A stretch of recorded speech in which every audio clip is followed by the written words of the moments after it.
Hello guys, magandang araw sa inyo. Ngayong araw ay nandito tayo sa likuran ng port. Alas 4 na ng hapon nung nakarating kami rito sa area ng aming pagpipishingan. At ang target namin na isda ngayon ay atulay o matambaka kung tawagin dyan sa Pilipinas. Dahil month ng July hanggang September ay season ng atulay dito sa Tinian Island. At ngayon nga ay chinecheck ko lang yung lugar kung nasaan yung mga kawan ng atulay. Dahil dito sa area na to, dito nagpapalaki yung mga atulay bago sila pumunta sa malalim na parte ng dagat. Pag month ng July, ang mga angler dito sa island ay dito sila madalas pumuwesto. Lalo na yung may mga kayak o yung mga maliliit na bangka. Dito sa area na to ay dito lang kami pinayagan ng mangisda dahil pinagbawalan na kami ng mangisda doon sa loob ng port. Kami na mga kasama ko na angler ay first time namin na manghuhuli ng atulay dahil madalas ang mga fishing spot namin ay doon sa mga mababato na lugar at malalakas ang alon. Ay hindi namin alam kung makakahuli ba kami ng mga atulay.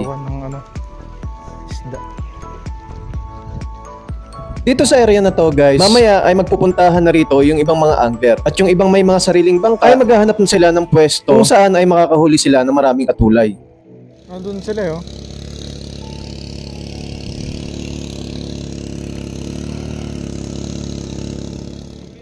Aba, kararating lang may huli na agad At dito nga guys, nung dumating yung isang katrabaho namin na si JB, ay nakahuli na agad siya ng atulay. Dahil yung setup ng kanyang fishing rod ay nakapang long range casting siya. At 60 grams ang kanyang sinker. Kaya inaabot niya yung mga kawan ng mga atulay. At muntik-muntikana na niyang abutin yung may mga kayak. Layo. Meron? Puting, ang lupit ni JB. Hindi. Ayun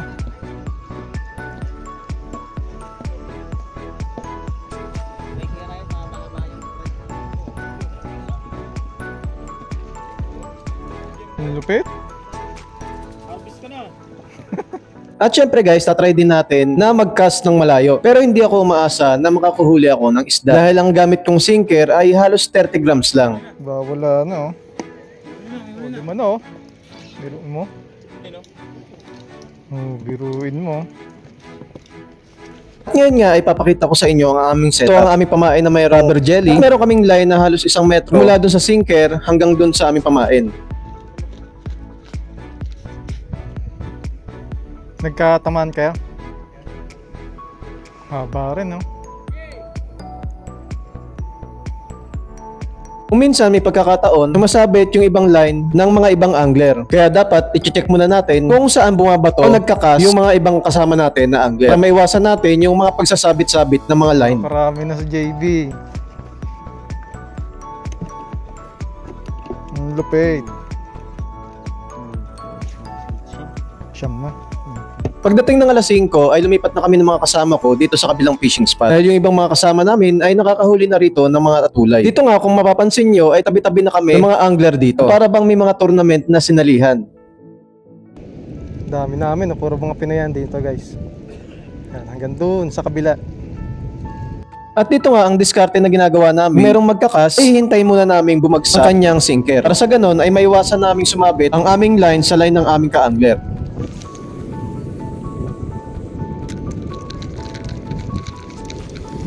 Sa totoo lang guys, hindi ganun kadali ang ganitong technique. Dahil kailangan ay maikas mo siya ng malayo at ma-retrieve mo ng mabilis. Dahil kung medyo mabagal lang yung timing, ay sasabit lang ang iyong sinker o ang iyong hook doon sa may corals. Hindi katulad doon sa nakagawian namin na bait and wait. Meron?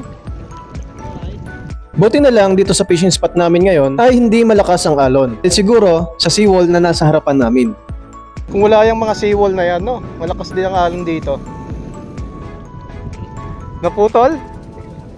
Ilang grams yun? Sayang. Aba, nakakahuli na, nakakarami na. Mukhang marami na yan, boss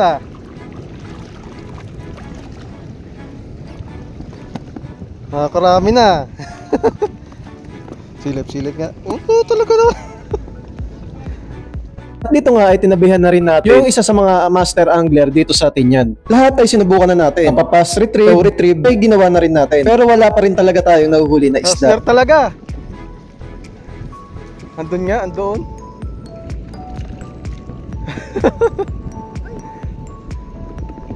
Grabe yan.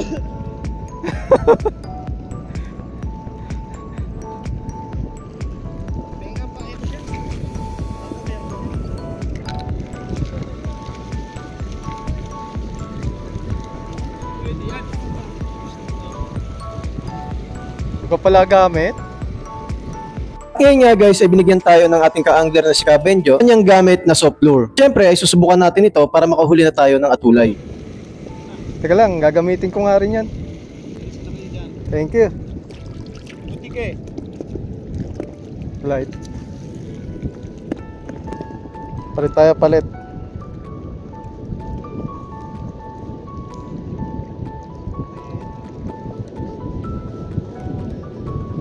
Palit tayo ng light color.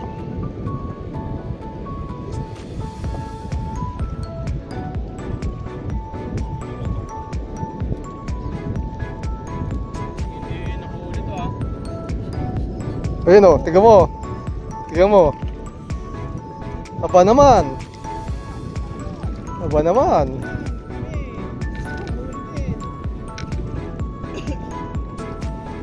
Baka baka naman. Ayun o. Ayun o. Kala ko ayun na eh. At dito nga ay sinusubukan din natin, ginagaya natin yung kanyang technique o kung paano siya mag-retrieve para sa ganon ay makahuli na rin tayo ng atulay. At syempre para hindi tayo masiro ngayong araw. Ang masarap na luto dito sa atulay ay kinamatisan at paksiw. At syempre masarap din itong iprito at kahit gawing daing. May nangingilite. Ayun. Puta, sabit. Putik na yan.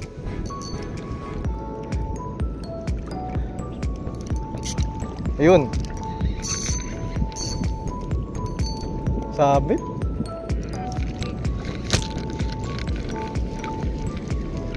Ay. Puta. Ewan ko kung huli. Corals yata ito eh.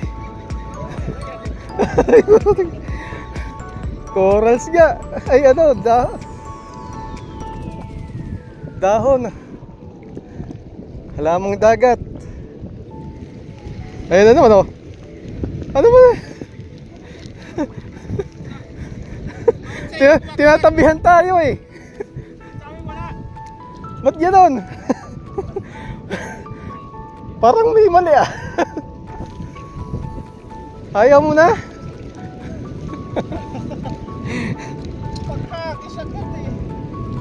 So, may huli ako. Yun. Ito na sinasabi ko, atulay is coming up. Meron na akong atulay. Sumabit tayo.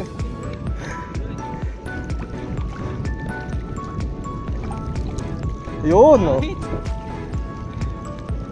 Oh, atulay. Atulay guys. First fish, atulay.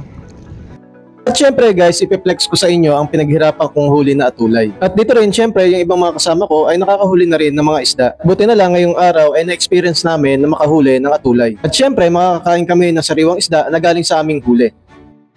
Sayang, di ko na video no. Sayang oh.